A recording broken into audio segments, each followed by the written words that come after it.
মোবাইলের চার্জ চলে গেলে যতটুকু টেনশন আপনি করেন, নামাজ ছেড়ে দিলে ততটুকু টেনশন করেন না কেন? কথা বলেন ঠিক কিনা? ফেসবুক লক হয়ে গেলে আপনার টেনশনে খাবার দাবার বন্ধ হয়ে যায়। আপনি আবার নবীর সামনে দাঁড়াতে পারবেন? আপনি আল্লাহর সামনে কেমনে দাঁড়াবেন? আল্লাহ তো আপনার পক্ষে গিয়ে ফেরেশতাদের বিরুদ্ধে গিয়েছিল। আল্লাহ বলছেন ইন্নী জাইলুন ফিল আরদি খলিফা, আমি জমিনে আমার খলিফা বানাবো, মানুষ বানাবো।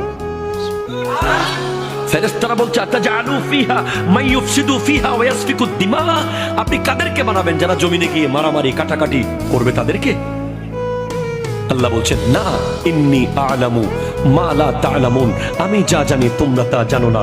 তো আজকের দিনে আপনি যদি বেহায়াপনা করেন, আপনি রং তামাশা করেন, আপনি ইহুদিদের মতো যদি চুল কাটেন, কথা জোরে বলেন ঠিক কিনা? চুলের এদিকে ঘষা মারা, এদিকে আগা মারা, ওইদিকে মাথা মেরে দেওয়া, আনারস কাট, এগুলো মুসলমানের চুল নয়, এগুলো ইহুদিদের চুল। কথা বলেন ঠিক কিনা?